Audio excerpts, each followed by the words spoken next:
Oh, yeah. Freak out. Yeah, I'm looking right into the video scope, And this is Macho Man, #1 Macho Man impersonator, past, present, future, yeah. And I'm here to tell you, you are watching 49er Minded with Bashar. Yeah, the cream of the crop. Dig it? 49er Minded. It's not just a thought process, but a way of life. 49er Minded. 49er Minded. Can't shake it. It's 49er mind that I got. It's 49er shine that I got. My psyche's on another Frisco Super Bowl. Don't sit slow, cause here we go with a super show. A red and gold session. About a red and gold obsession. With some well-controlled expressions. Let's talk about that win that we got. Who should have been in the spot? That's how it's been in the spot. Let's roll that back. All that crack. All that straight fumble sack. Or just dial it on up if you wanna talk smack. It don't matter what the storyline, as long as the story aligns with a 49er mind. 49er minded. It's not just a thought process, 49er minded, but a way of life. The Shark. 49er minded. Way of life. 49er minded. What is up, everybody? Welcome to another edition of 49er Minded, where we get into the minds of 49er fans. This is a little bit of a last-minute show, but hey, the schedule has dropped. We're here to talk about the new schedule and all kinds of things, including the 49ers. See if anybody's here watching early. We got Laura says, what's up? Thank you, Laura, for always popping on here. We appreciate your support. We got Gaming with Nate 25 says, what's good, faithful? Nathaniel Moreno, what's up, bro? How you doing, man? I saw the videos of you and was that Dane Madden and I, the Niner Ray Pena, visiting you and performing their rap songs on Instagrams. That was a lot of fun, and that was cool to see you like mimicking the 49er rap songs they were doing. You knew all the lyrics, so that was good. What up, Andy Land 27, a good friend of mine from back in the day. Good to see you here. Big time sports fan, big time Niner fan. And let's bring on our guest. You may know him for the Brian Carter podcast. You may know him from Twitter. He's pretty active on 49er Twitter. And we have here, it's Brian Carter. How you doing, bro? There we go. Muted myself. I'm doing good. How are you? Doing great, man. Great to have you on here. We've kind of interacted on Twitter and 49er tweets, but we never actually, had personal conversations or anything like that. But a lot of time I'll just sit and watch people who join several 49er podcasts on YouTube, and I'll just, if they have insightful things to say on those podcasts, or if I like their personality, if I see what they're saying on Twitter and I know what they're good in terms of talking Niner football, I get interested. I was like, oh, this guy would probably be a good guest. So here we are. First time actually having a conversation with you, but I think it's going to be a lot of fun. Cool. Thank you. I appreciate that. I love talking football. So any opportunity I have to just, talk football 49ers with somebody and just hang out, like that's a good time for me. It's just, I love it, Oh, yeah. We're super fans. Whenever I talk 49er, my eyes get big. My face lights up when I talk Niner football. But if it's after a loss, you'll see me be pissing and dropping F-bombs, because that's where my passion comes in, and it gets a little mean when I sound like that. But I am wearing a 49er Minded shirt. That's right, Laura, you got that. There's only very few of those in production. I don't know if people want them. I could kind of put them out to people in the future if they want it, but shout out to the guy who made this. So I was going to say something really quick. Let everybody know, because I believe you're in the Pacific Northwest. I believe that's why it says Brian PNW99. Yeah. Let everybody know your whole journey in life, how you became a 49er fan, what got you into the Niners, and how it all started. For sure. So I basically live 10 minutes away from the ocean, 20 minutes from the Canadian border, an hour and a half north of Seattle. Grew up in a non-football household, so didn't really watch any football growing up. Being from here, the Seahawks weren't really a big thing in the 90s, so didn't really follow them. I think I remember watching like the Super Bowl where the Seahawks lost to the Steelers. That's like the only football game I remember watching growing up. Moved to Redding, California, if you know where that is. It's north of Sacramento, like just northern desert there up in California. And when I was 21 years old, and whenever I got off work, you're 21 years old, you go to the bar, and what's on TV? Well, the 49ers were on TV. And that was 2011 when they hired Harbaugh and they went on that really fun run for 3 years. And just watching like Frank Gore and Patrick Willis and Navarro Bowman just like smash dudes, and like Justin Smith, and just watching that team over those like 3 years, I just fell in love with the Niners, fell in love with football. And over the years, I've just become more and more interested in it, where now I'm doing like draft analysis on my free time. Like I wrote like an 85-page like draft guide. Then I got pissed because I only looked at like 3 guys that they actually drafted, even though I looked at like 200 guys. But yeah, I love football. I didn't realize that I love football until I was like 21, 22 years old.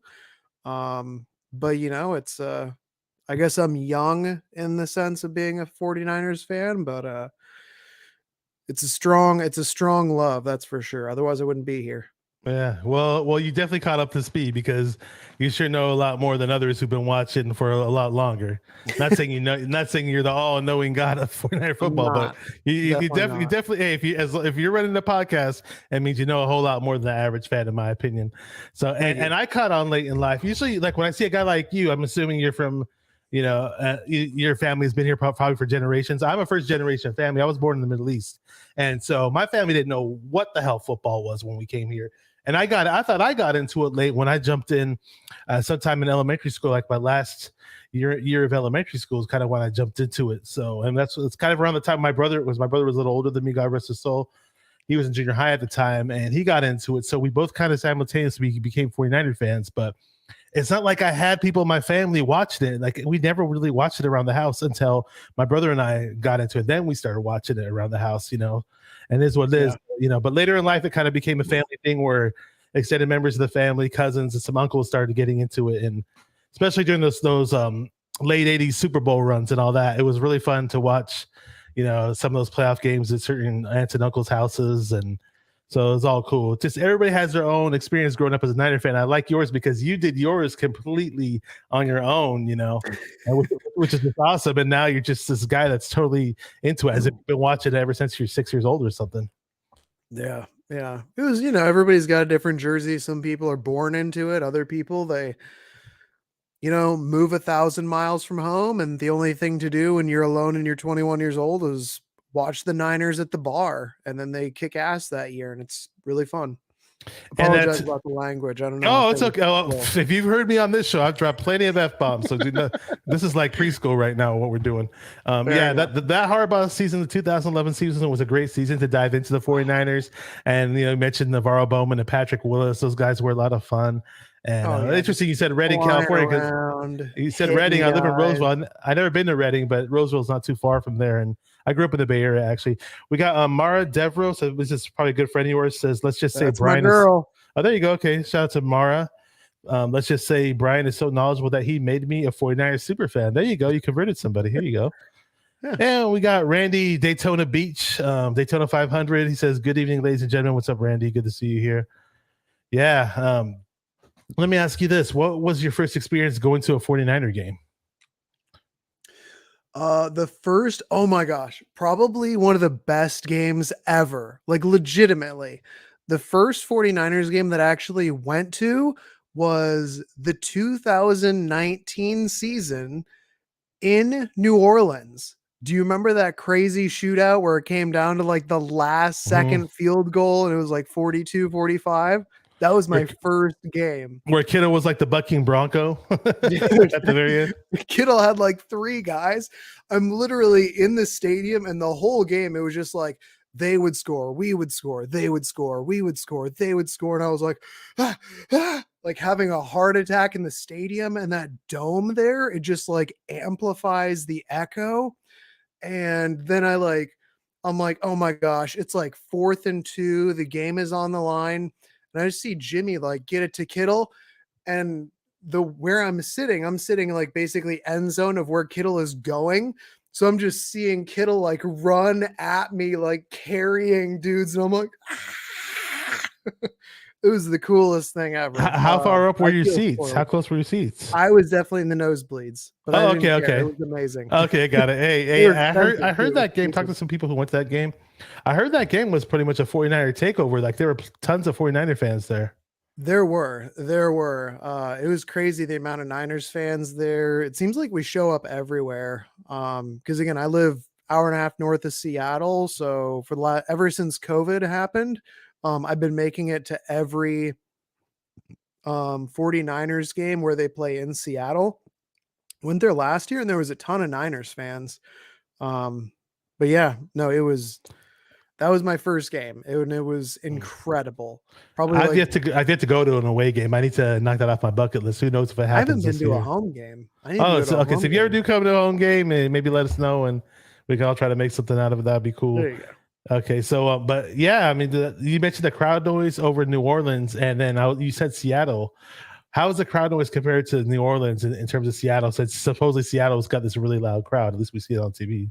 Seattle, it's a different noise. I don't know what it is. I think it's because the in New Orleans, it's like inside of a dome, so it feels like it's more you're kind of like enclosed and you're like hearing all this stuff.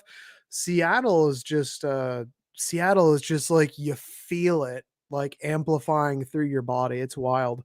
I'll give Seattle credit. Like that stadium, like it gets energized and it's a really fun game to go to if you're assuming the 49ers are making it a good game. It is a really fun environment to go to. I've been fortunate that all the games that I've been to have been good games. There you go. I'll Hey, say you're a good that. luck charm. You should go to more games than them. We haven't Yeah, I won mean, all of them, but they've all been this- fun. Whenever I saw, especially when they were first talking about how Seattle Stadium is built, so loud, and a dome should give you the loudest stadium because everything's enclosed. But for an outdoor stadium, in my opinion, the way Seattle is constructed, it's almost like an outdoor concert hall. It's like built for sound. What do they call that? An amphitheater? Yeah, I think that's how it works. yeah. I mean, I'm not the ultimate music expert, but I'm definitely really big into music, and I play keyboards. So I just noticed it more so than any other stadium. It just looked like it was built for that. Let me ask you this: it definitely they get a bumping in there. Definitely. There you go. It's loud. So I know you've been to a few games. I'm not sure, since you live in Pacific Northwest, not sure if this ever happened to you, but a lot of 49er fans or avid 49er fans have stories about meeting players. If you have any stories about meeting players, if you ever met a 49ers player, you can let us know. Not like on the street. I've been to a couple of John Chapman's events. Okay, So the 49ers Rush. So when we did the Vegas draft a year ago, I went to that. I remember that. He had Fred Warner and Elijah Mitchell show up. So I got a chance to meet Fred and Eli. Got signed pictures from them. Got photos with them. Had Fred sign a hat, which was pretty sweet. Dude's like huge. He looks like a superhero. But yeah, I think that's the only time I've actually like met an NFL player. That counts. Hey, it doesn't have to be on the street. For sure. Even if it's an event you pay to go to or pay to attend, that's cool. Yeah. Shout out to John Chapman. Had him on the show before. To try to reach out to him, try to bring him on now the draft is already over. Last year I had him on for the mock draft show. John Chapman's a really good guy, and I still haven't watched his live draft reactions from this year. I'm late in that. There's a lot of live draft because I'm big on live draft reactions. The fact that we didn't have a first round draft pick kind of tempered that a bit. But usually, like when we drafted Trey Lance, I was on everybody's YouTube channel to see what their live draft reaction was. It was like a big deal for me. And John Chapman did a really great job with that year's draft show, the one you attended. I know he had a really nice setup, and that was really cool. I'd love to have been there if I was there. I know Mariah and TL were there. I'm not sure if you met them from 49er Faithful Lead podcast. I don't know if you know Mariah and TL. They run their own YouTube channel. Maybe. I don't know. You meet a lot of people there. It's really cool. He has great events. And this last draft on day 2, I actually kind of co-hosted with him. So I remember seeing you on one of those shows. I was going to ask that. I remember seeing you on one of those. So yeah, I was there when we drafted Jake Moody, and I thought it was a joke. I was like, "There's no way we drafted. Who'd we really pick?" I was on Niner Sickness Podcast live. Shout out to Niner Sickness Podcast, Beto. He had they were doing every single moment of the draft show. They did it from beginning to end, from day 1, day 2 to day 3. and he gave me the green light and the link to jump on whenever I could. So that was really nice of him because to sit in front of a camera on the crappy chair that I sit on for 6 hours straight or 4 hours straight, whatever it may be, it's a very uncomfortable situation, trust me. But he, for every 49ers pick that was live, I was there with him and Jess.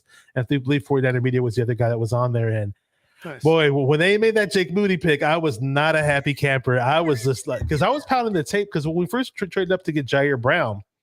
But we can go ahead and talk about some of the draft stuff too. I'm not really done with the personal questions, but when they trade up to Ji'Ayir Brown, I was thinking, oh wow, DeJuan Jones is still on the board. We're gonna get him. I was pounding the table for DeJuan Jones, and then when I saw it was Ji'Ayir Brown, I was like, okay, it's not DeJuan Jones, it's not offensive line, but it's an impact type player that can be a good feature piece for this defense. I'll take it. And then when I watched, and I didn't study safeties that much in this draft. I studied a lot of players, not really a player position that I studied it a lot, but I love the pick. Let's just say that. But when it was moved, when he dropped out to the next pick and DeJuan Jones was still available, and it was the damn kicker, I was furious. And then the third time around, when it was Latu, I was like, why are we reaching for this guy Latu? But some people are trying to justify the Latu pick, so it's all crazy. Let me get into a couple more personal questions, so we'll jump a little bit more into the draft. If you want to add something from what I just said, go ahead. I mean, I'm sure we'll get to the draft. But yeah, the kicker, it was like, what the heck? And then Latu, it was like I said, I did a lot of draft stuff. So I think I did like 10 different tight ends and like 10 or 15 different safeties. Like I looked at a lot of guys. It was like 220 something that I watched like 2 games plus of. And I did really like the safety, Ji'Ayir Brown. I think I personally had like an early 4th round grade on him. So you figure late 3rd, early 4th, that's good value. I like the fit. But then it was like kicker, what the heck? Like why? Like, come on. Like, really? Come on. Let's be real here. And then Latu was like, really? Like, there's better tight ends. I personally for Latu had like a 5th or 6th round grade, but what I didn't like is the scheme fit. To me, he's more of a receiving tight end. And I guess I don't know anything about Shanahan because I thought we liked tight ends who could block, which he's not that good at. And, everything since then, I've kind of like adjusted my thoughts a little bit. And I'm trying to get excited about them. But at the time, it was like, I've been hyping myself up for this draft for months and watching like hundreds of hours of film and writing an 85-page draft guide and 200 plus players. And it's like a kicker and this tight end? Like, really? It just felt like a letdown on day 2, but I really liked day 3. Like 5th and 6th rounders, I really liked them. And we'll have to talk more about the draft. No disrespect to other 49er content creators and people out there, but I was literally hearing from some people, I can't remember who said it, but I mean, it's like, some people are excited for this pick, or some people even said like this was the best player available. Like for me, kickers are not football players, and I was saying this way before the draft. They're just not. I mean, now is it an important aspect of the game? I get it. Kickoffs. We don't want people running big kickoff returns on us, so we potentially have a guy who could kick it off to the back of the end zone and limit us from having to run around on kickoff coverage. I get that part. I didn't sit there and watch and study this guy, but when I first heard about him, I was hearing he could boot 60 plus field goals like they were nothing. And then I researched it, and it's like I believe his longest kick was 59. He made a 59-yarder, yeah. Yeah, so I mean, I'm not here sitting there and judging his power like, oh wow, but historically the better kickers are the undrafted ones. So that's my 2 cents on kickers. I don't want to spend too much time talking about them, but here's what I will say is inside 50 yards, Jake Moody was like 95% or something inside 50. So at least that's good. But I agree. Like nobody wanted a kicker in the 3rd round. I was screaming for us to get what was his name? He went like 20 picks later to the Browns. Isaiah McGuire, the defensive end. Yes, at Missouri. Yes. I was like, dude, get this guy. Like I was hoping that's who they traded up for. And like he was like the one defensive end where I was like, if this guy actually drops to the end of the 3rd, he's perfect. Like I really want this guy. But it is what it is. Yeah, and that's how the draft goes in year out. And I would always tell my friends who are big time Niner fans over the past like 5 years, like, try not to get fixated on draft crushes because in most cases the Niners do not draft the players we want.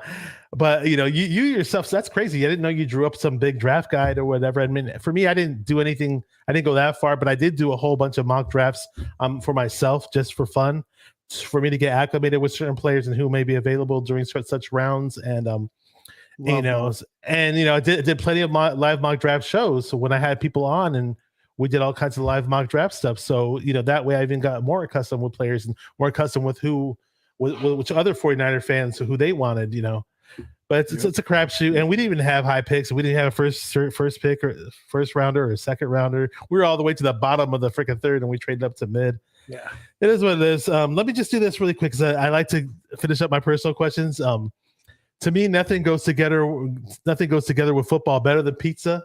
I mean, I have a pizza maker at home. I've watched about 100 videos on how to make New York pizza at home. I have a pizza oven in the backyard. If you go on my Instagram, or sometimes I post them on my Twitter, I'll post my homemade pizza pics. And a lot of what I make, I'm not trying to brag or anything, but a lot of what I make comes out better than local restaurants. But it's a big passion of mine. Now, I know before we were starting the show, you were eating some pizza. So I don't know if you still have a slice so that you can show the camera. I do still have there we go. There you go. Yeah.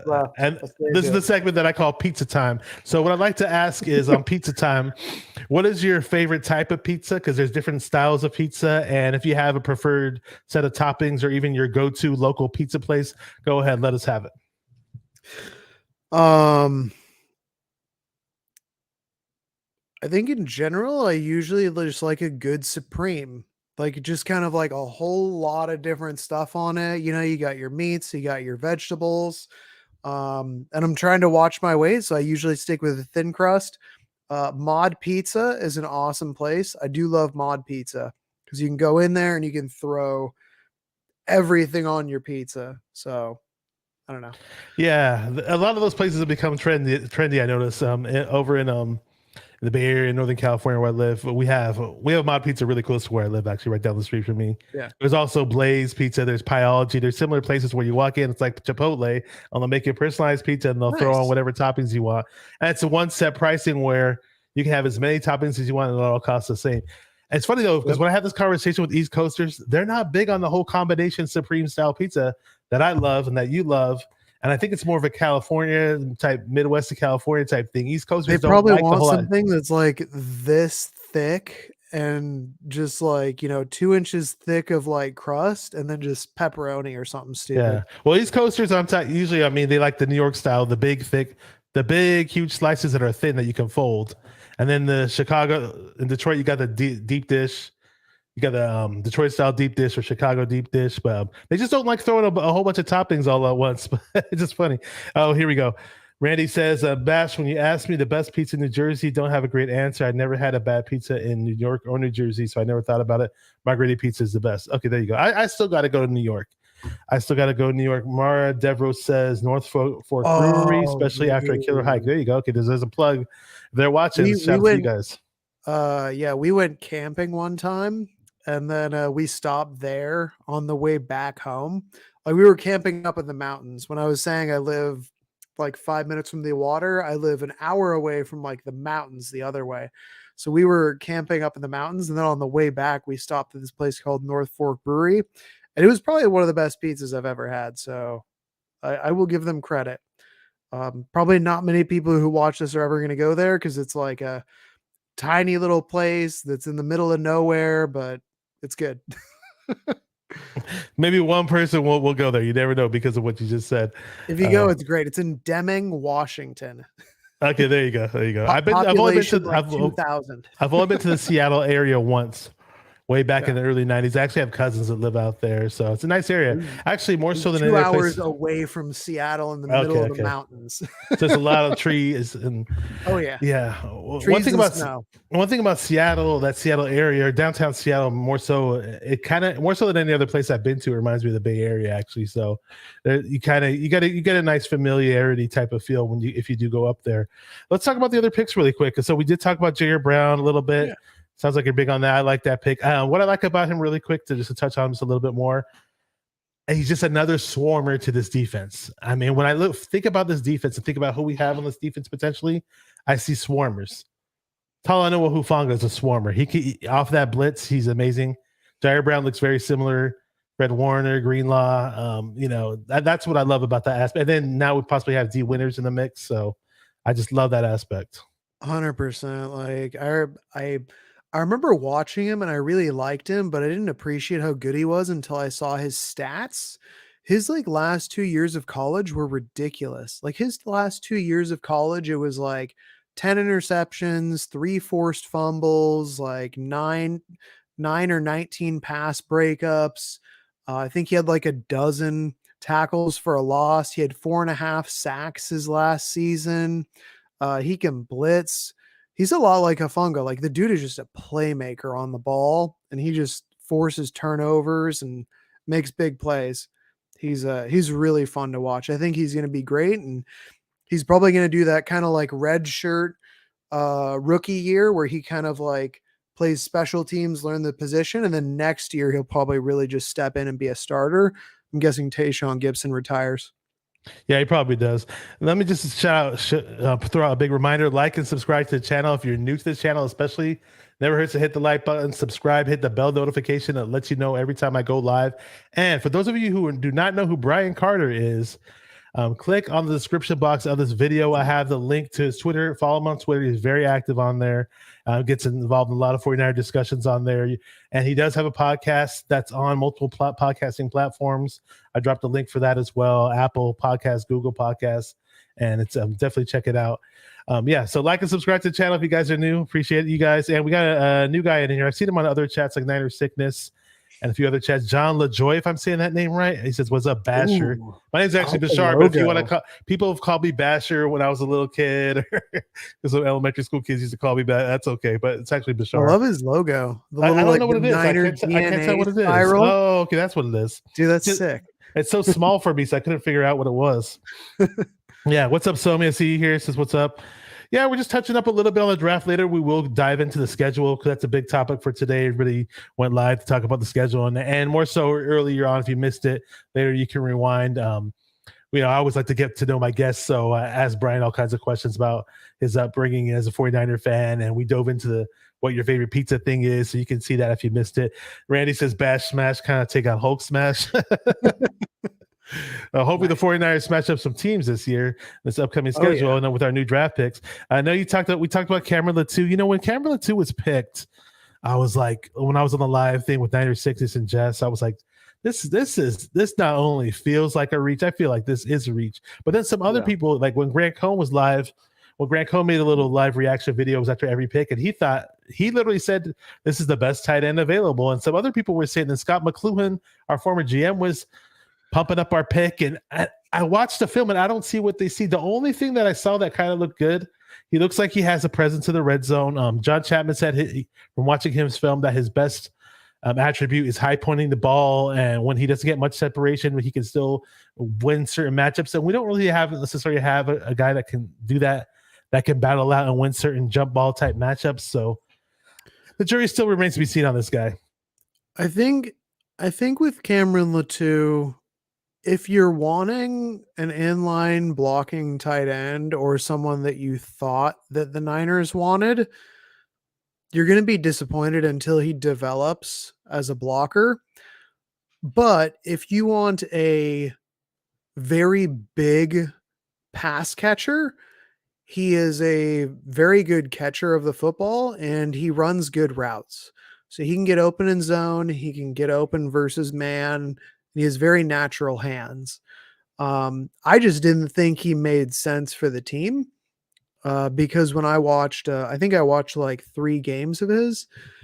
And what I saw was like, hey, this guy runs good routes. He gets open. He's a really good catcher, but I don't see him blocking very well. And that was where it just didn't really make sense. To me, this would make perfect sense if we were like a very pass-focused kind of like spread offense. I thought that that's what he would be a good fit for. But apparently the Niners see a lot of untapped potential in his blocking. But he's a very good receiving tight end.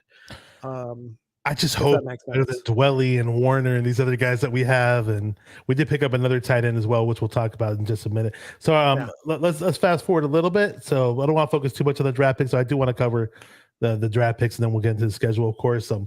Robert Beal. No, sorry. Right before that was Darrell Luter. I used to call him Darrell, but I believe it's Darrell Luter Jr., Yep. cornerback from South Alabama. I didn't really watch too much of his film, but I see that he's 6 feet, 189, was about 4'4", 640. Plays aggressive. He said he's comfortable playing the slot and outside. So what was your take on that pick? Honestly, I tried to find film of his and I couldn't find any. I watched Really? some Senior Okay. Bowl reps. Yeah, like try finding like whatever. I forget who he played with. If it was like South Alabama defense or South something, but Alabama, yeah. I couldn't find any just like defensive cut ups or anything with him in it. So I didn't have a chance to watch. From what I've heard, I like the pick in terms of, he's got the size, the length, the speed, the physicality to play on the outside. And, it's a 5th-round pick. So if he develops and he makes the team, then it's a good pick. And he has the physical tools to succeed as an outside corner. So the question is just, will he be good enough to make the team and contribute? Very true. Who knows where he'd fall the depth chart too? Because we already had signed Isaiah Oliver, and I think Isaiah Oliver was a really good pickup. Let's be real though; he's a 5th-round pick, so he's going to be a Pro Bowler. Oh yeah, that's right. On our team, if you're fifth, well, if that's the case. So how many 5th-round picks we have? Him and Robert Beal Jr., our next Pro Bowlers. You heard it here first from Brian Carter on 49er Minded. And again, to mention Brian Carter, check out the description box of this video. You can follow him on Twitter and his podcast as well. And yeah, so speaking of the 5th round, we had Robert Beal Jr., kind of like an unknown. I mean, this guy played at Georgia. Georgia, like Alabama, they're one of those teams that sits there and has an embarrassment of riches. So just because you're not flashing as the ultimate star on Georgia doesn't mean you don't have potential in the NFL, because they just overstock with talent, and there's only so many snaps for certain players. He started about half the games from what I understand, so he didn't have a big, incredible stat line. Yeah. But you see him, he's chiseled, he's built like a Greek god, runs another 4.49, crazy 40 guy. A lot of height, weight, and speed guys, which I like in this draft, I'll be honest. He's got long arms too. Long 7-foot wingspan. And what I liked about it the most was Chris Kocurek said he had the best get off the ball out of any player he scouted. And that got me excited. When Kocurek was on the phone with this guy, you could see that big smile on his face. So I'm kind of pumped up about this pick. Yeah. No, 100%. Again, this is another guy that I didn't really watch. When we picked him, I was like, okay, cool. Like, I like the idea of getting an edge rusher. And then it's like, all right, he's long. He's got long arms. He's apparently really strong for his size. So even though he's only like 248 pounds or something, he's really strong for that size. He's very fast, running a sub 4.5. And, we'll see. He's going to get coached up by probably the best defensive line coach in the NFL. And, if all he does is just speed rush off the edge, then he's probably going to make an impact. And again, 5th rounder, so he's going to be a Pro Bowler. Exactly. 5th round Pro Bowl selections by the 49ers. We do it better than anybody else in the league. Now in the 6th round, we got D Winners. Now watching the draft live, when I was on Niners Sickness channel, this pick gave me the biggest positive reaction, because I had a few negative reactions with the early selections because I was pounding the table for our offensive line. D Winners, linebacker from TCU. I was mentioning my mock draft shows that I did earlier. We brought this guy up a few times on my mock draft shows. There was even one mock draft show. The only time I brought up anybody's highlights in terms of a video reel during any of my mock draft shows was D Winners. That was the only time I did it. I just love the explosiveness that he brings. He just shoots the gap. He just looks like a really exciting player. Now he's not perfect. He has to learn how to fight off blockers better. I believe it was against Notre Dame or maybe against Michigan. One of those teams, maybe Michigan, where Michigan has a really top offensive line, and he had a great game against them. But they're saying he needs to work to fight off blockers better. And I get it. He's a bit undersized, but my point is, he looked like an explosive 49ers style linebacker, a guy who could take over for Aziz. Really quick, let me say what's up to John V for the locker room rant. Says what's good, Bash and Brian. Great to see you here as always. What up, Mike? Really, really good friend of mine. Great to have you here. But yeah, what did you think about the D Winners pick? Yeah, I like it. Very similar to Dre Greenlaw, just in terms of like, being a little undersized but being very fast. He's a good blitzer. I think he had like 7.5 sacks his last college season. Which one of the things that really kind of I was thinking about when I took just like a 20,000 foot view of this draft, it very much had a Steve Wilkes kind of influence on it. Because what does Steve Wilkes like to do? Steve Wilkes likes to play a lot of zone and he likes to blitz a lot. So what did we do? We got guys that could fit into a single high type of coverage and that blitzed a lot. So that's one of the reasons why I like a lot of these picks on defense. Again, like Ji'Ayir Brown, great blitzer, kind of interchangeable safety. You look at the corner, Darrell Luter Jr. He's big enough, long enough. He can play that outside third. He can play press, man, zone. Obviously he needs to like prove it in the NFL. But the fit makes sense scheme wise. And then you look at the edge rusher. You get a speed rusher off the edge, but he also played off ball linebacker. So if you want to like mix up some blitzes, then he can drop into coverage if you're sending a blitz. Then you get D Winners. D Winners, very good blitzer with speed and explosion.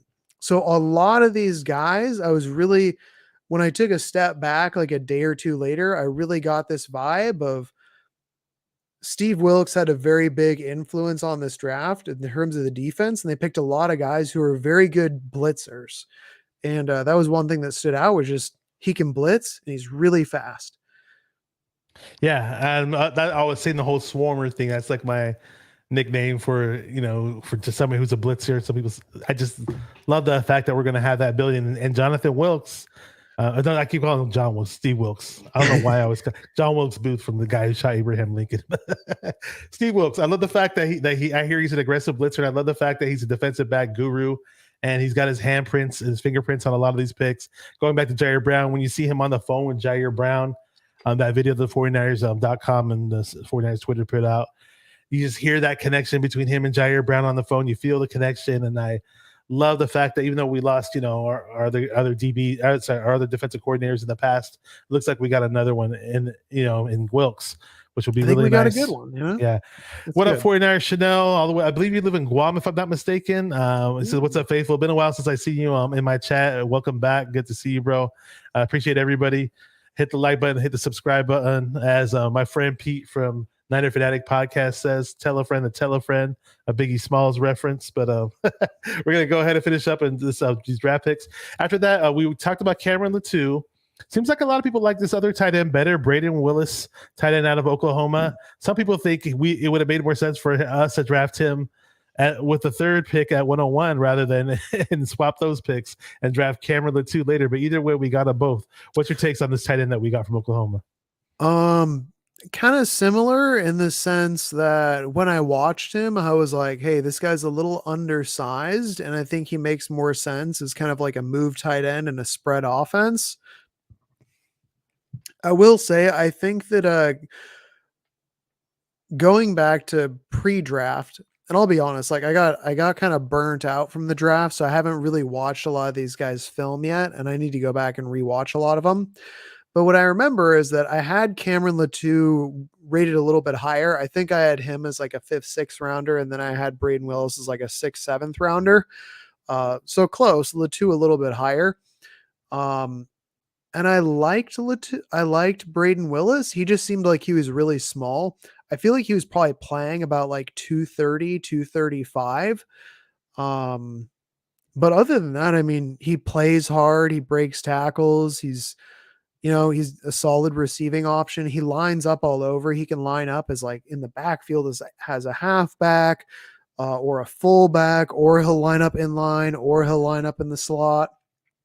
So, it's another, this is the evolution of Shanahan, where he's like getting these kind of mismatches and he can just throw them all at you. And it's like, hey, so What do we do when we have Debo, CMC, and Braden Willis in the backfield and George Kittle out wide? Like, what do we do here? So it's just Shanahan playing, super 40 chess or something. Yeah, But the possibilities are endless. exactly. I was actually watching Jesse Naylor's podcast for a little bit. I try to watch everybody's podcast while they're live, and I go back and forth. And I was doing that before the show even started.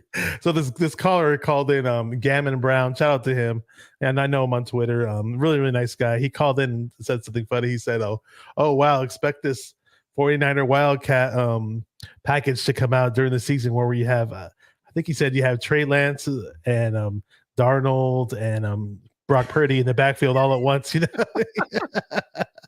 So he's watch out for that new quarterback Wildcat package.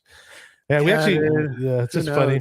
So we got Braden Willis after that. We got that one random undrafted kid out Jack of Oregon Coletto, State. the jack of all trades. It's like fullback / linebacker / quarterback / quarterback / whatever. Why not? When Wayne Breezy put up that clip of him throwing some 50-yard pass and like, oh wow, look how deep he can throw. I mean, you can tell he's not a real quarterback because it's a much slower release. But he had all the time in the world to throw, and he aired it out straight, and there was no coverage, so it looked cool. You can tell he's got a strong arm, but he's not going to be a real quarterback. But the guy can do it all, jack of all trades. Just like one or two of those trick plays a season, and sometimes just a flea flicker works out right, and you end up with a 50-yard touchdown. You know what? Speaking of trick plays, going back to we're talking about kickers, and we had drafted Mitch Wisnowski, who I got 99 problems, but a Mitch ain't one. When we drafted him, Mitch. That's what you call him. I mean, he ran a 4.65 40 when we drafted him. I'm like, wow, this guy does not look like your typical punter. We're going to be able to run this guy at all types of trick plays. It's like, dude, we've had this guy for how many years? And like, where's the creativity? This guy has some athleticism in him, and we don't do any type of fakes with this guy. So who knows what we do. I love when he tackles people because that Australian guy will knock people down. I believe he's a former rugby player or something like that, isn't he? Yeah. Those guys, they know how to tackle. They tackle rules football or something. Okay, Aussie rules football, and then there's rugby league. You have rugby league, and Aussie rules football, and they all look the same to me. But those guys tackle without pads, So yeah. That's some tough football. Ronnie Bell was the next pick in the 7th round for wide receiver from Michigan. When I had Breezy on, he's a Michigan fan.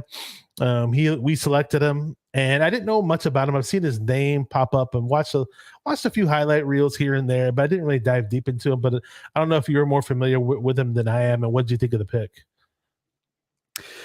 It was one of those guys where I gave him a 6th round grade, and so getting him in the 7th, to me, that was good value. But there was nothing that really stood out. It was just kind of like, yeah, he's just like really solid at everything. But is that enough for the NFL?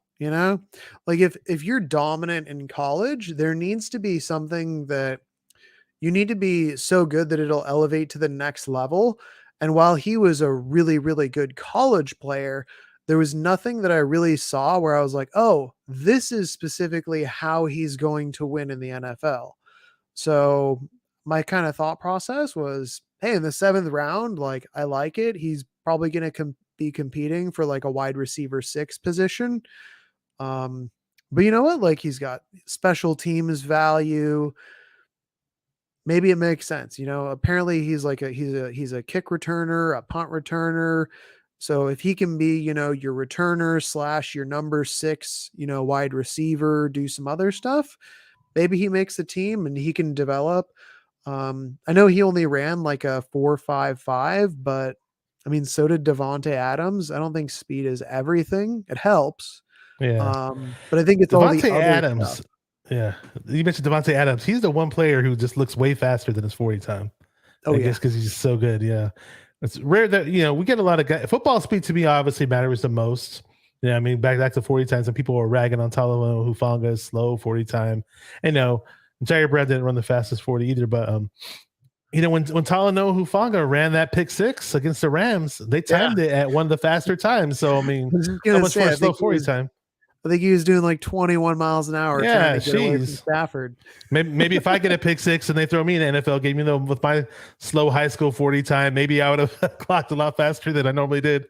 For me, I was never a fat it was just funny because I was never a fast runner, but and then they try to time me at the 40 now, and I don't get hyped up for racing type elements. I'm not, but in the game, I just felt like you're chasing after somebody and you're way more pumped up in the game. Like that's when your real speed shows, when you're really hyped up in the game. So I recently actually ran an official 40 time. Oh, Yeah, no. So the Seahawks stadium, they actually have an official like laser timer like 40 time thing inside the stadium. And before a game that I was going to, we were like getting ready and I saw it and I was like, "Oh, dude, I got to run a 40. Like I want to see how fast I can run a 40." And I'm turning 34 in like a week. I work out a bit. I go running a little bit. I take my dog on walks, but I'm not like an athlete or anything. Like I work a desk job. And I I don't know if I should feel good or bad about it, but I ran a 5.8 like a 5.85 or a 5.86. So I ran under 6 seconds, but that would also be really slow even for like a defensive I tackle. think I ran like 6 seconds or right below 6 seconds when I was a freshman in high school. And that was probably when Yeah. I was at my least athletic peak. And then later I kind of graduated into a better athlete as the years Yeah. went by. And I kind of wish I timed myself in a 40 when I became a better athlete in my early 20s, but it never happened. So yeah, I'm running in the 5.8s. I was going to say, I hope it was better than Rich Eisen's 40 time. I was going to say, I don't know if he beat you, I don't but know, dude. He might beat me. I feel pretty slow after actually doing that. yeah.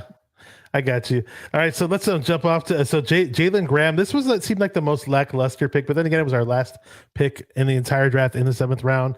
Yeah. Linebacker from Purdue. I didn't really study this guy, but I think he's another former strong safety. He's kind of like D. Winters, kind of like Fred Warner, former safety converted to linebacker. We like those former safety guys that become linebackers. And you know anything about this guy, or did you watch anything about him? I really didn't. What I've heard is instincts and I mean it's like what, like the third to last pick in the draft. I mean, I'm not really, it's like it's one of those things where it's like, hey, what else are we gonna do? You're at pick 255 out of 259. I mean, Exactly. like cool. We're It's gonna like another have UDFA. exactly. Now the good news is this team is really good at developing linebackers. We've got two great linebackers, as starters, which is awesome. And now we've got like five guys who can compete for the number 3 position. And then we'll probably have we'll probably keep 5 on the team where we'll have, our 2 starters, Fred and Dre. We'll rotate in a third guy when we need to on like, heavy formations. And then the other guys can play on special teams. So, we'll see. I trust this team to develop linebackers. I don't know which linebacker is going to be the best, but I'm sure one of them is going to be good. And that So yeah, wasn't why a not? that wasn't a plug for Five Guys Burgers and Fries. Just to let you guys know, he was talking about the 5 guys in our linebacking crew. Want to say what's up to a good longtime friend of mine, 49er Tone. Building. What's up, 49er Tone? Good to see you. Have you here, brother. Had him on the show plenty of times in the past. Would love to bring you on again to talk about new player acquisitions and new schedule. Really quick. So I want to jump into UDFAs really quick, and then we'll talk about the schedule, of course. Any UDFAs that jump out at you that you think, hey, this guy has a shot to make the team? Assuming you studied up those guys. I really haven't. I mean, there's always kind of like the cliche where we're gonna find some undrafted running back and he might be a guy. So I think we picked up 2 undrafted running backs, like LeBourne and somebody else. So maybe one of them. And then who else? Somebody was talking about that. There was like an offensive lineman out of Joey Hawaii. Fisher. Joey Yeah, Fisher. Fisher. People really seem to be high on that guy. Again, I don't know anything about him, but people are hyped. So I think a lot of these UDFA guys, what we'll really learn is we'll start hearing about them at the rookie mini camp, which, if I remember correctly, it starts either this week or next week, where all the rookies get together and they do their like rookie practices. So they have like the rookie mini camp. You'll start hearing about where guys are lining up. You'll start hearing about, who looks good during those practices. So we'll start learning a little bit about them then. And then it just kind of is, watching the training camp reports when they come out in July and see who's doing well, who's doing not, who's getting reps, who's on second team versus third team. You just kind of watch and see like who moves up and down the depth chart over the next couple months. But it's going to be really hard for any undrafted guy to make the team just because our team is so good already. And we're bringing back, like, I think 46 guys off of our 53, something like that. So it's going to be hard for, honestly, like the 6th, 7th round rookies and the UDFAs. It's going to be hard for them to make the team. Yeah, and the offensive lineman, you mentioned Joey Fisher. I looked him up and I learned a bit about him. So he initially committed to Maryland. He's kind of like a Joe Staley type story. He's a tight end in high school, committed to Maryland to be a tight end for Maryland. Never went to Maryland. He took time off of football and actually put on about 50 pounds of a rock solid weight in that period of time. So took some time off of football. And in the combine, he ran a 4.9, a 540, I believe, a 4.4940. Yeah, I heard he ran fast and he did a lot of bench. Yeah, I believe he had the best bench at 40 reps, which is crazy. Yeah. I'm no power lifter by any stretch of the imagination, but when I was in the gym, like a whole lot back in 2019, 2018, just for the record, the most I could do was 225, 12 times, which to me felt like a lot, but in the NFL combine scheme of things, compared to 40, that's nothing, But then again, I'm not a pro athlete. The bench press was never my thing. I think the most I ever benched was like 235. I did have a really good deadlift. That's not bad. I did have I had a 435 deadlift though. That's really good. I was always better at deadlifts. That was my jam. I never had the strongest core. So it's easy. I have long arms. I never had the strongest core, and it's like deadlift. What 435 is really, really good. I was never short. good at, it doesn't have to move very far. I was never that good at bench, but it was literally just something I worked on like crazy. So I eventually got to be good at bench. It's just something I had to work on a lot. What up, Joey Arredondo? He is here. I believe he has a new YouTube channel. If you drop the link for your YouTube channel, Joey, I think you just made one, if I'm not mistaken. He says on week chicken.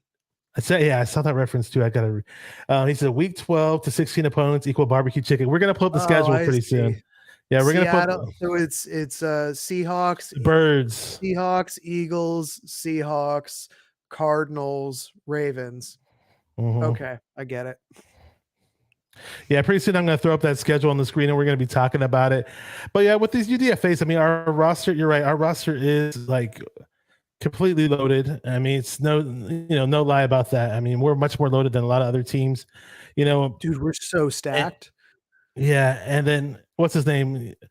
Kyle Shanahan himself said that, this team doesn't have any holes. Blah, blah, blah. Now, I don't think we don't have any holes at all, but I do think compared to most teams, we obviously don't have any holes. So I can't agree with that.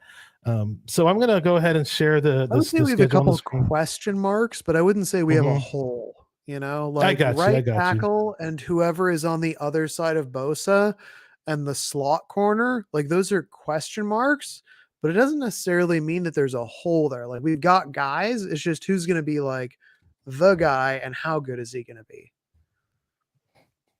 But yeah, there's not really a hole.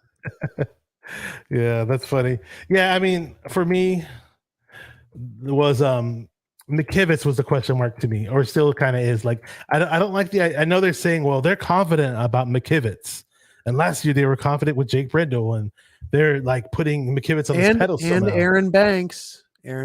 I did like Aaron Banks because when I saw Aaron Banks his draft highlight reel and I watched him after we drafted him, I saw the upside there. I just never saw upside in McKivitz. I don't want to be a McKivitz hater, but my whole thing with McKivitz is I just don't want us to throw all of our eggs in one basket with him.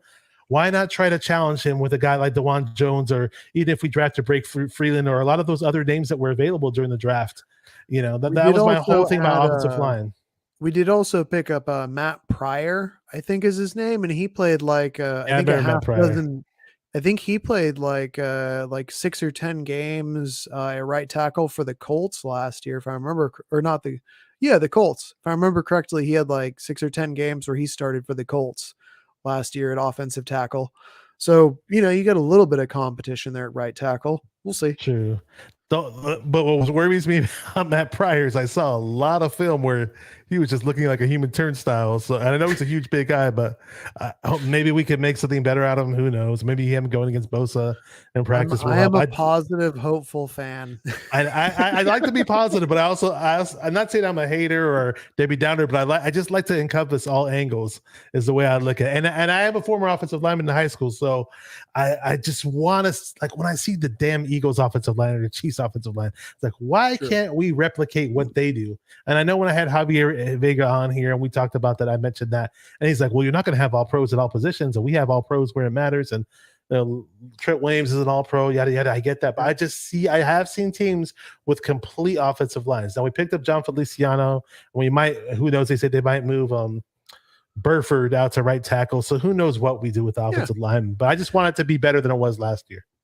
Here's what I will say is that we've got a lot of guys that can compete on the offensive line, so that's good. Ultimately, we'll see, but I mean, dude, like Chris Kosaric, or not Kosaric, but the O-line coach. Forrester. Yeah, Chris Forrester, the other Chris. He's a good O-line coach. He's taken what a lot of people would consider to be like below average offensive linemen, but got them to perform at an above average level. And on top of that, like, I don't know if you remember, but McGlinchey and Staley got hurt. Trent Williams got hurt. We've had guys like Justin School step in and play, and it hasn't really taken a big step back. We've had I just forgot his name. Brunskill came in and played for a bit. We've had McKivitz has came in and played a game or two when he needed to. We had a man whose literal name was Mike Person.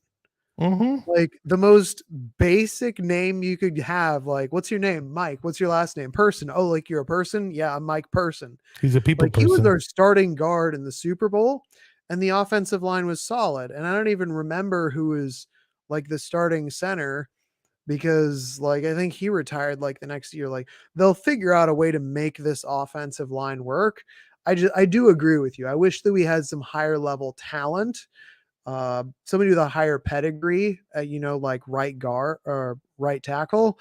It would make me feel a little better inside if we had a sure thing at right tackle that we felt was, hey, we at least know this guy is average to above average, versus we're hoping that this guy is above average because we've only seen him play like 3 or 4 games in his career.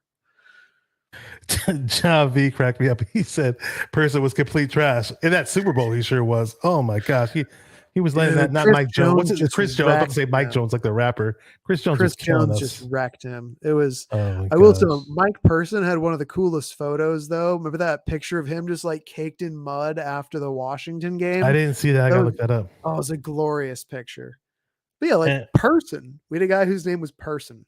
Yeah, he's a people person. Hey, Randy Daytona said something about Bad Bunny. I don't know. Oh, Brunskill. Oh, man. I thought he was mentioning the singer, but it's a play on words. Okay, I missed the R. That's funny, Bad Bunny. People used to always say, "Oh, you Feliciano." People used to tell me that I look like Brian Brunskill or whatever. I was like, okay, whatever. Hey, floats your boat. Go ahead. Let me go ahead. Feliciano's our new Brunskill. Yeah, I like that signing. He'll be the backup everything on the interior. I like that signing of Feliciano, by the way. And who knows if he did want to make him a starter, maybe it's going to fit for us. And he has plenty of starting experience. So hey, he can compete with Burford. He could. He very well could. So here we go. We got the new schedule on the screen, ladies and gentlemen. And hey, appreciate you guys. Just remember to like and subscribe to the channel. 49 Reminded if you're new. If also check out Brian Carter, who's my special guest tonight. Check out the description box of this video. We do have the description, the links to his social media, his Twitter, to his podcasts. check it all out. And great to have Brian Carter on here. It's the first time I ever had an actual conversation with him, so it's a lot of fun and it's organic, it's natural, and I always enjoy talking to 49er fans on here live. It's just a great experience for me. Appreciate everybody in the chat as well. And let's talk about, before the show even started, I did not study the schedule at all. It was completely new to me. I said, I'm going to dive into this cold turkey. And here we are with the brand new schedule. Do you have any opening thoughts about the schedule before we just sit there and talk week by week really quick and try to run it down? I think we're going 12-5, and it doesn't really matter who, just because this team is really good. I mean, just I guess like looking at it right away, it's kind of cool that we're going to be playing in Seattle on Thanksgiving. I'm going to be at that game. I think Chapman today said that he was going to be hosting. He's going to try and put together like a Thanksgiving tailgate for the Seattle game. So that'd be fun. The game in Seattle. Other than that, I mean, opening in Pittsburgh looks kind of difficult, and going to the Chargers, that kind of looks like a difficult way to start, but yeah, I don't know. I mean, let's go through it. I mean, all I know is I'm going to the Seattle game. Other than that, there you go. Because short drive for you, right? It was about 2-hour drive for you, or an hour drive for you? It's about an hour and a half, to get to the stadium from where I live. So it's not too bad. Not too bad. Let me say that what's up to Niner Sickness Podcast. Beto says, what's up to all the faithful? Do not call him Beto. It's Beto. If you're trying to say it the way that proper Spanish speakers say it, if I'm saying it right, I'm trying my best. What up, David McNiner? I see you, dude. Check you out, man. What's up, bro? Yeah, man. Niner Sickness Podcast. I was on his I mentioned it earlier multiple times. Yeah. During the draft, I was on his channel live. Whenever we made a pick, I was there live. But he was hosting the whole day for every hour of the draft. So shout out to him and Jess from East Coast Niner Podcast. I believe they have a new podcast they're doing a new show together called Hello Niners or something like that. I forgot the name. If you want to clarify it in the chat, I bet if I said it wrong. But yeah, so let's talk about this really quick. So we got the I didn't expand my screen to make it full screen so I can see it better. Yeah, so Pittsburgh Steelers, and I'm somebody who jumps into the schedule, and I just know what we did last year and how good our team is from the previous year, and I'm like, okay, I'm like you. I'll just come up with that random number, like that 12-5 number, like you did, because I know how good and how strong this team is, and there's a chance that we could possibly even be better. I'm not saying that we're going to go on crazy 8-game win streaks like we did with Purdy or whatever. That doesn't happen all the time, but it did happen when it happened, and I appreciate that. And of course, Purdy's on here, and it's funny, we didn't even talk about the quarterbacks yet. There's so much to talk about in Niner land. Dude, nobody knows anything, and anybody who's saying they know stuff is just talking out of their ass. Because literally, like, here's what we know is Purdy's recovering, and the doctors will tell us more in June. So, like, other than that, yeah, like Trey and Sam are, I guess, going to like quote unquote battle it for QB2. I personally just think Sam Darnold is a bad quarterback because he's had more turnovers than games in his NFL career. And it's not like a small sample size. He's got like, I think 56 career games, and he's thrown like 55 interceptions plus like another like 13 lost fumbles plus other fumbles. Like he just hasn't been good, and we have 5 years of evidence to show that. Some people are like, oh, well, he's never been in a situation as good as the Niners. It's like, yeah, like no shit. Like anybody who is throwing the ball to George Kittle, Deebo Samuel, CMC, and Brandon Ayuk is like your number 4 option with Kyle Shanahan scheming him wide open, like that person's probably going to look better. But that doesn't mean that he's going to suddenly be a good quarterback. Like for 5 years, he's been in the NFL. He's been bad. As far as I'm concerned, Trey is trying to take that job from Purdy, and it's going to become a camp battle in September between those two, because Purdy's going to start throwing. Right now he's doing the towel whipping. Like this is the rehab process, right? Like right now, Brock Purdy, he's got a towel and he's doing this with a towel, right? And then he's going to get it with like a ping pong ball. He's going to start throwing a ping pong ball. Then he's going to start throwing a golf ball. He's going to throw a golf ball. Then everything is looking well. He's going to start throwing a tennis ball. and then he's going to work his way up to like one of the like the kiddie league like mini Nerf balls. He's going to start throwing a Nerf football in like June, and then he's going to work his way up into like a college size football, and then eventually he'll work his way up into a full size football, and he'll do like a couple throws, like some check downs, some 5, some 10-yard passes, and they're going to keep monitoring and monitoring and monitoring. And he's probably not going to be taking like full 7-step drops, like 50, 20, 30, 40, 50-yard passes until August, just realistically based off the timeline. And until he's fully cleared, which is in like August, he's probably also going to be on a pitch count. So what we know is Trey's trying to win back number 1, and until Purdy's fully cleared, which is probably going to be in August or September, he's probably going to be on a pitch count rehabbing. But Purdy wants his job. He played well. Trey wants to win the job. I'm all here for it. Sam Darnold is our insurance policy. Sorry about going on that rant. Oh, it's okay. Okay. And really quick. Yeah. But I just, not to give these guys too much credit on Twitter, but, and thanks, Beto. I put up the proper schedule for whatever reason. That initial schedule that I had downloaded was slightly wrong. There was some game that wasn't right. Chargers week 2. Yeah. I told you guys, I didn't analyze the schedule at all before I did the show. I just got that JPEG and I downloaded it on my computer and went from there. But really quick about the quarterbacks. I mean, this whole notion that will kill me. And I love what Purdy did when he stepped in. I get it. And, we had invested what we did in Trey. We never got to see how good or bad Trey really was. We were robbed of a whole season that we were supposed to have with Trey. And what they're saying now is the past few days, since they finally got to see him, that they're saying he looks even better. Basically, they're saying that he's the best looking version of Trey that they ever had. So that's encouraging. I'm not going to say that he's going to be a Pro Bowler. He's going to be Patrick Mahomes or any of that.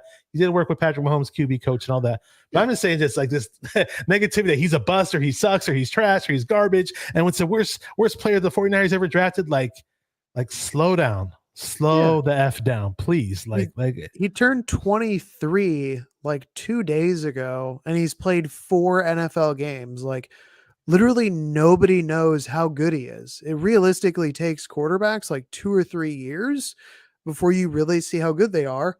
He hasn't had 2 or 3 seasons. He's played like 4 games and he's just turned 23. Exactly. We'll see. I really like Trey, the prospect. I do not know how good he will be as a quarterback, but all the traits and tools physically and mentally, I think, are there to become an elite quarterback. Will he ever do that is the big question. We know Purdy's good, but I don't think Purdy has the physical tools to become like a top 5 or a top 8 quarterback, but he can execute this offense very well. And while he's cheap, we could easily have a top 3 offense with him, for the next couple of years. It's just, do you want a cheap rookie or a cheap guy on a rookie contract who can execute well while he's really cheap?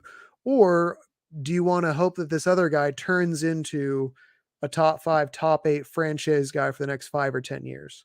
And then some make the argument that we're not going to have these amazing playmakers around Purdy for the next 5 or 10 years. So who knows how good Purdy would be without this amazing roster. So there's that factor too. Who knows? Yeah. What up, Dion from Niner Game Podcast? He says Lance will be the man. Mark my words. I hope you're right. I'm a big Lance supporter. Again, I do want what's best for the team. If a healthy Lance and a healthy Purdy duke it out, and Purdy shows that he's so much better than Lance, that's who we go with. That's who we got to win his games. Man win. That's true. So definitely check out Dion from the Niner Game Podcast. Check out his YouTube channel. Met him before. Great guy. He's been on here before, and I'd love to have him on again. Awesome guy. Yeah, so let's talk about the schedule. I got a flash on the screen. Thanks to Beto, I had the proper schedule on the screen. Again, I didn't study the schedule before I started the show. I just downloaded the JPEG, and lo and behold, they were wrong. So we're playing the Raiders in the preseason, Broncos and Chargers in the preseason. Can I say one thing about preseason real quick? Yeah, go ahead. I think we're doing a joint practice with the Raiders. It'll be really interesting to see how good our quarterbacks are against the Raiders, because something I heard, and I'm generally not a big fan of Grant Cohn, but one thing that I was listening to him and Rod say on a podcast just like a day or two ago, as Niners fans, we kind of have this skewed perception of what a good quarterback is because our defense is so good that we destroy every single quarterback. And the fact that in camp, we might be hearing like, hey, Trey Lance is struggling or Sam Darnold is struggling, but it's like, are they struggling because they're playing against Bosa, Fred Warner, Dre Greenlaw, Charvarius Ward, Talanoa Funga?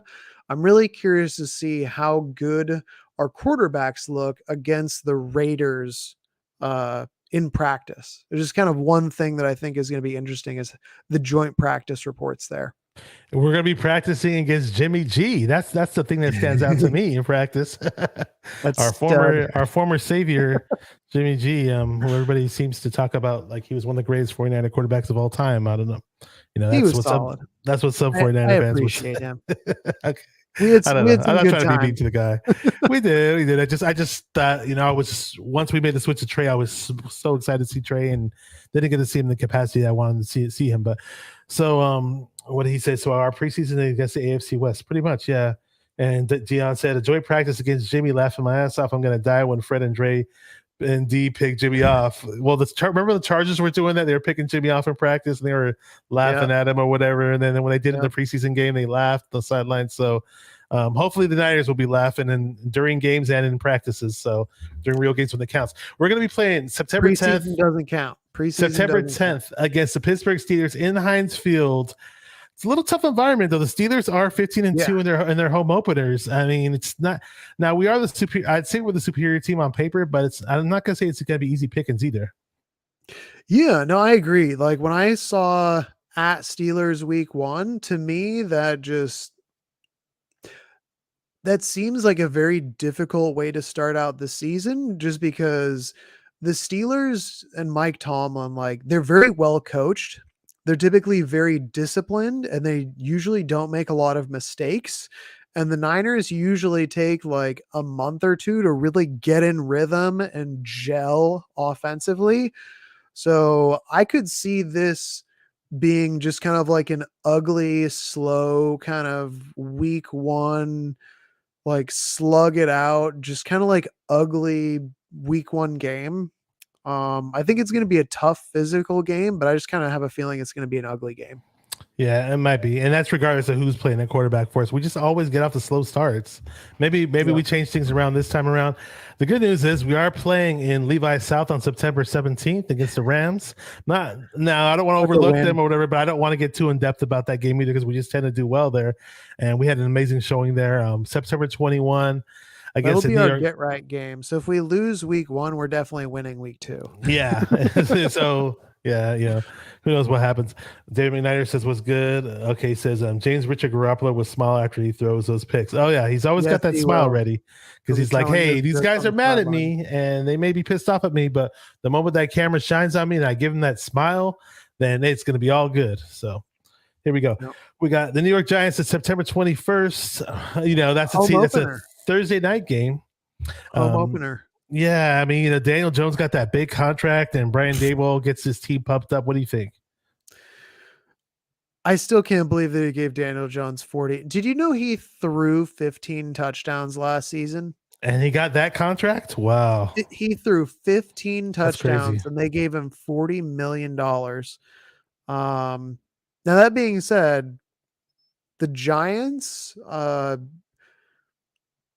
I think it's another team where I think that we're better on paper. They are well coached, but we should win this. I can't take Daniel Jones seriously. Neither can I. I never did. Never took him seriously, especially after he fell down after that long run he had. Was so funny. Yeah, let's jump to October 4th. Against Arizona Cardinals, another home game. I believe what the take on is Kyler Murray will likely be out until week 5. So. Who's their backup? Who's their backup now? Is it still that one guy that used to be on our team, Colt McCoy or whatever? They had, I don't know if they still have Colt McCoy. I know they drafted a quarterback, Clayton Tune out of Houston. They did. I think in like the 4th or 5th round. So yeah, who knows? And I mean, they're just a bad team. They have very few good players on both sides of the ball, and the fact that we have no idea who the quarterback is going to be on top of that, it's it's a new coach. So you have a new coaching staff, you don't know who the quarterback is, it's early in the season, you don't have basically any talent on defense outside of Buda Baker, and like your best players on offense are your receivers, but you don't have a quarterback. So this should be another win.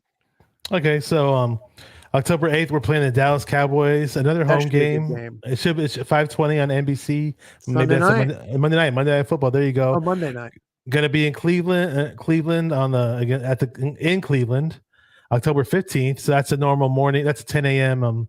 Pacific Coast time game. So those That low key might be a good game. I think Dallas should be a good game. The Browns might be a good game too.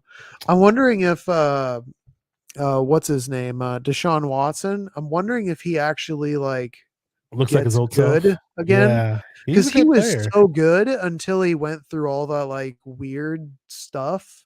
Mm-hmm. And then it was like he was trash last year and he hadn't played in a year. And I don't know. We'll see. Because It if doesn't help that he went to looks Cleveland, though. It doesn't help that he went to Cleveland. That's the thing for his career. true, but the team has a good amount of talent. And if he plays like Texans Deshaun Watson, then they could be a playoff team. I really have no idea, Playoffs. but yeah. There you go. All right, so week 7 against the Minnesota Vikings seems to be it'll be a tough battle. Minnesota is a Super loud stadium, and the Vikings went 8-0 home last year. Any thoughts on that? And 8-1 last year at home. Yeah, no, that should be a good game. They have a really good offense. I'm not sure about their defense. So this could be a potential high scoring game. Yeah, I don't know if I don't know. It should be a good game. Could The be fact, or wait, is this a night game? this. It's going to be 5:15 Oh, dude, Pacific Monday night. time. We're Yeah, gonna destroy them. ESPN. Kirk Cousins is There terrible you in go. prime time. And the 49ers historically are excellent on primetime and Monday night games. Yeah. I think we're the most winningest team on Monday night still. After that, it's against the Cincinnati Bengals. October. I'm going really fast here, guys. It's we got a lot of games. We've been out here forever. Against the Bengals, 1:25 p.m. on the West Coast, so CBS. Hey, their quarterback Joe Burrow, Jamar Chase. I think this is going to be a pretty tough game. Yeah, no, this is going to be a tough game. I think this is going to be one of those games where, it's kind of like the halfway point almost in the season. And it's like, hey, this is kind of an inflection point where these are two potential playoff contenders and we're going to see how legit they are. I think this is going to be a really fun matchup. I like this. It's going to be a fun game. It's going to be a fun game.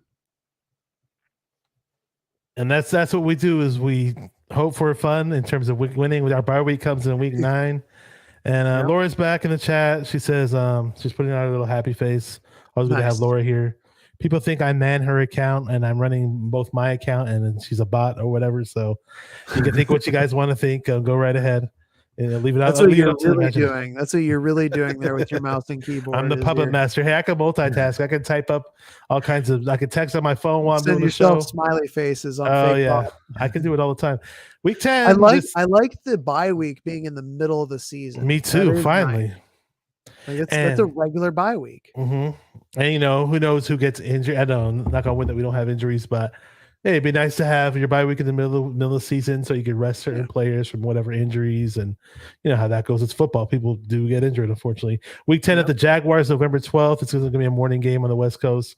That should be a fun game too. They went to the playoffs last year. Trevor Lawrence is looking legit. They have a real coach finally out there. This should be another good game. I feel like Cincinnati and Jacksonville should be fun games. And the other good thing about Cincinnati and Jacksonville, they don't matter as much as other games because they're out of conference. So the fact that they're AFC games, it matters a lot less for playoff standings. So just kind of putting that out there that if they drop the ball, it's you want to drop the ball against one of these like AFC playoff teams. That's where you want to like, have your metal tested. But I think this will be a good game. And right after that, we play the Tampa Bay Buccaneers at home. I believe their starting quarterback's Baker Mayfield. Who's Nick Bosa when Baker Mayfield was on the Browns. He said he was trash talking them. And like, what were you saying on the field to Baker? And he was like, Baker, you good? I'm like, how's that trash talking? You sound like you're whispering to the guy. Baker. So I'm not too worried about that game, but hopefully we do. They do have a strong front seven. Vita Vea, and they got a whole bunch of mean dudes on that. They got a good wide receiving group. Oh, their wide receiving core is excellent. Yeah, yep. They are. Yeah, we'll see. Week 12 at Seattle Seahawks. This is the game you're going to November 23rd. Yeah, 5:20 p.m. NBC. Thanksgiving. Give thanks. Yep. I will 100% be there. You will be there. You'll be loud and proud. Dude, that's going to be a really fun game because I hate to say this, but I think that Seattle has nailed the draft 2 years in a row. And I think that Seattle is our number one competitor in our division. Like the Rams look like they've fallen apart, and so have the Cardinals, whereas the Seahawks have had 2 good drafts in a row. And I know Geno's not like elite, but he's solid. And they had his best career. He had his best career year. Yeah, he's his best season. John V says, Beto, did you block me? Tell Beto, tell Beto, Bash, tell Beto to say hi to me. I don't know if you guys are saying hi to each other or if there's a cold war going on. I'm not trying to. Your drama is not my drama, but hopefully you're all good in Niner land here with fellow content creators. And you're just like fighting in the chat on the side. But about Seattle, it's like going into certain years, we'll be like, as 49er fans, Seahawks are going to suck this year. They're trash. They're weak. Who do they got on their roster? Then lo and behold, the season starts. They're pulling games out of their ass and they're winning. And it's like, damn that Pete Carroll is just like that fly that just won't go away. He just has his guys ready. And now they got these first round and second round talent. So we do have to worry about them. Yeah. And that's the thing is it's like Pete Carroll's a good coach. Like I don't like him, but he is a good coach. I think that for probably about 6-7 years, they were just doing terrible drafting and he was coaching up a very bad team and keeping them competitive. Whereas now, like they've had, in my opinion, 2 good drafts in a row, and now he's coaching up good young players. So they're doing things right, in my opinion. And they're probably going to be, like I said, the biggest competition inside our division. I think realistically, with how weak the NFC looks, I would not be surprised if Seattle made the playoffs. Me too. I wouldn't be surprised at all. Not at all. Another NFC opponent. Here's the big one. Drumroll, please. November 13th at Philadelphia Eagles. This is December 3rd, week 13. That is, sorry. Yeah. That's going to be a tough one. I don't know who's going to be our quarterback in that game, but regardless, they always had that crazy pass rush. And that's why I was so worried about our offensive line because I saw like guys get manhandled in the pass protection and our quarterbacks getting hurt. It's a big concern. We got to protect our QBs, and Philly's pass rush is, oh man, they pick up Jalen Carter now. We got Javon Hargrave, but they're still going to be a force to be reckoned with. Yeah, no, they another team where they had a really good draft, and it's not just because they had multiple first round picks. I just felt like every pick that they made, it was like, wow, that's a really good pick for that position. Like in terms of like talent, value, and all that kind of stuff. I thought they had a very good draft. The one thing that I do wonder about Philly is last year they were dominant. Like it was basically the Niners and Philadelphia were on like a different level than the rest of the NFC. And that showed when we just basically smashed everybody, despite the fact that we went through 4 quarterbacks. And Philly did the same thing where they just smashed basically everybody. Except for when their quarterback, I think, was he hurt for like a game or 3 or something? Yeah, he was. Who was them? Okay. I forgetting the guy's name that was the backup. He used to be on the Jaguars. Gardner Minshew. There you go. Yeah. But point being is like Philly and the Niners were like the 2 NFC teams. I do wonder if they're going to be able to maintain that level of dominant play after losing both their coordinators. because they lost their offensive coordinator and their defensive coordinator. So, that can really shake up an organization. And they lost a bunch of starters as well. Like, not everyone, but, we took Javon Hargrave. They lost Chauncey Gardner-Johnson. They did. So, yeah, I'm curious to see how they adjust this year. I am too, and of course, the Niner players are going to be hungry in that game too, because if the things that they tell the media, it's like Debo was like, "Oh, we were on the field with 10 guys," and I don't want them to voice that stuff out to the media anymore, but I definitely want them to keep that burning passion inside. We all want that from the players. So December 10th, that game was just it was painful to watch. Mm-hmm. It was like first quarter, and you knew it was over, and it was. Yeah, it was just hard to watch. I mean, Josh Johnson has never been good ever in his entire career, and here he is, 14 years in the league as the guy that's supposed to help us win to go to the Super Bowl. Like, no, it's not happening. And then when he gets hurt, we're running freaking Christian McCaffrey at quarterback or something. I don't know what we were doing. Yeah, it was just a terrible place to be in. So November 14th, sorry, December 10th. I see these numbers. It's for week 14. That's why I'm getting those mixed up. December 10th, Seattle Seahawks at home. We're gonna next game is December 17th at Arizona, which we should win. This is the game that stands out.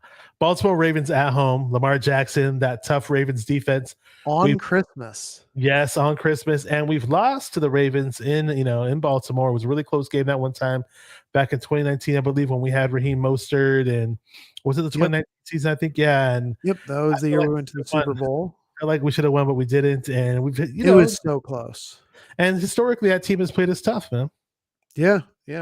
No, that should be a really fun game. And it's on Christmas. Like, what's not to love?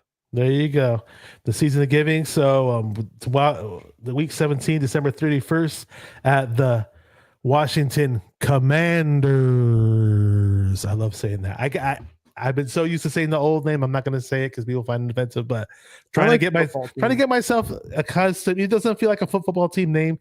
Since when I say it enough, to me, it's funny in that weird kind of way. It makes me more accustomed to get used to the name, to not slip and say the old name. Better than saying football team, that's for sure. I like football team. I think it's funny that their mascot is a pig. It's like Major Pig or whatever. Well, they had the Hogs. Remember, they used to call the offensive linemen the Hogs. Oh, that's before your time. I don't know if you know about that. That's back when I was in the 80s and the 90s. When the Redskins won their Super Bowls, they'd call the Washington Redskins had a dominant offensive line. And they were excellent, really good back in the day. Excellent running the counter and trade, run package, running plays and run schemes. And it was a plug and play running back system with the running backs. You could throw whatever running back you wanted, and these running backs would kick ass on the Redskins. And the Hogs were almost like the stars of the team. John B says, "Yo, what a season to be excited for, y'all. We get Christmas, Thanksgiving." I'm just worried though, because these are big, huge days for my family, and I just hope I hope I'm able to watch the game without kids running around, without relatives being super loud and talking, and being around a million relatives who are super loud. And I'd rather have these, for me, I'd rather have these games not on the holidays. Everybody else seems to say otherwise, but I'd rather have the games where I could sit and not worry about the background noise and not worry about what else is going on. Because I want to be focused on my Niners. I hear you. And I mean, for me, I'm going to go to the Seattle game. So that'll be a little bit different because I'm not at a family event. It's like, hey, I'm going to the game. I'll see you the day after for Thanksgiving. And then Christmas, it's like, well, at least it's at 5 p.m. There you go. Get all your presents and hang out and everything out of the way. So I guess they said that the Redskins game is to be determined week 18. I'm not sure if Rams. Oh, sorry, Rams. I said Redskins. We've been talking about the Commanders all this time, and I dropped the name I wasn't supposed to say. Sorry, so it's Rams. Yeah, but I don't know why that date isn't determined yet. That's kind of weird. I'm not sure if anybody has a schedule that says otherwise, but I think what they do is that date, that last one, they kind of flex it because typically the very last week or two of the season, they also have Saturday games because college football is over. So I think that's why it says Saturday or Sunday. So they'll probably figure it out based off of which network wants it, because that's when college football is ending and there's no longer football on Saturdays for college. Yeah.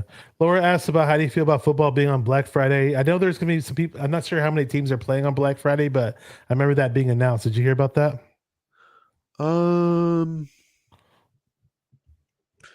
don't know. It's Black Friday. I mean, like I can shop Mhm. on Amazon. I don't feel like going and getting. That's what I transported do. to That's what I Walmart. do. I don't go. And for me, Black Friday is even way before Amazon was a thing. I never really shopped on Black Friday. I Yeah. just sat my ass home and shopped on whatever days and or bought things online. And we're talking within the past like 20 years or so. For me, So Black Friday is just, hey, I get an extra day off of work and I get to eat leftovers and hang out. So there you I'll take it. go. And Beto Niner Sickness says, I love that the 49ers are playing in 2 major holidays. Okay, a lot of people like it. I just thought, for me, it's just, I just hope we win, hopefully, and hopefully I can watch the game without people talking over the TV volume. So that's the only thing I'm a little worried about, but that's way too far ahead. So who knows what I'm going Get to be some doing good on those days. earbuds or something. Yeah, who knows? So we hit the 1 hour and 30-minute mark. I'm having you on here a little bit longer than I expected, but we did cover the whole schedule. We covered a lot of things, and I hope I didn't take up too much of your time. But it's always a great conversation even when the shows go longer. I tell them, hey, if the show ever gets stale, I'll end the show and let you know in the private chat that it goes stale, but it didn't. And we covered everything. We got to know who Brian is as a 49er fan, how he got started. We shed our opinions on the whole draft and UDFAs and this coming schedule, the quarterback scenarios, and it's just been great having you on, man. Great conversation. Thank you. I appreciate it. It was fun. I'm glad I did this, and I'm a little tired and hungry, but that's okay. That's even okay. Even after that pizza you ate, yeah, you were eating pizza before we started. Like I said, dude, it was a thin crust. I'm still hungry. Oh, and order up another one, man. No, dude, it was good. I appreciate it. Thank you, John V. John V. Yeah, says, like Brian. I said, dude, anytime I can come on and talk football with people, it's always a good time. There you go, John V says, Brian, excellent show. Appreciate John V for the locker room rant.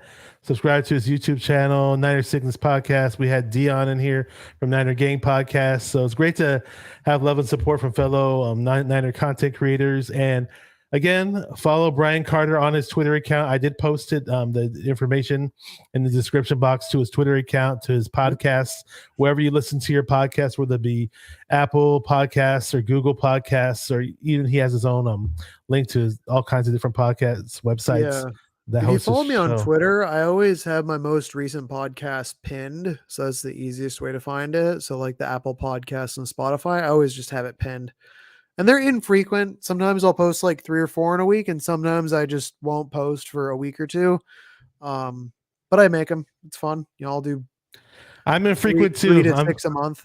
We didn't plan this show until like hours before the show started. Yeah. I hit him up and he's like, hey, I'm jumping on. I'm very spur of the moment.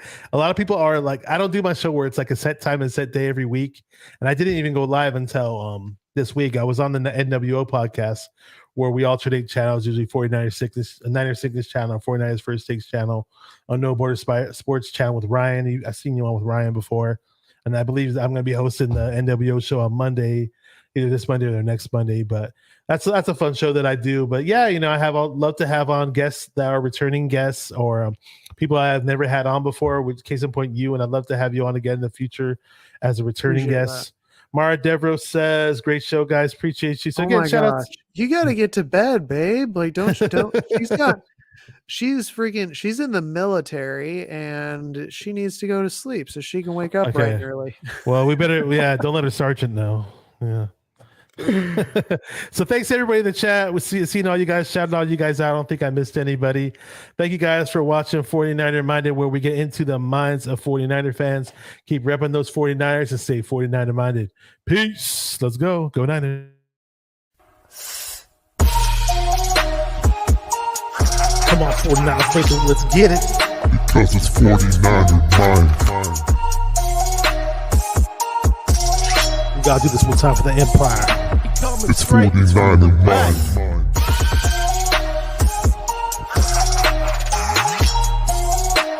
It's 49er mind.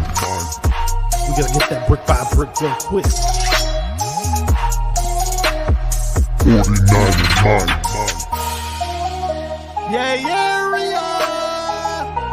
Yo, we can't listen to them haters, man. 49er mind. We from the Bay. 49er mind. We them San Francisco 49ers. 49er mind. We got that red and gold blood inside. 49er minded.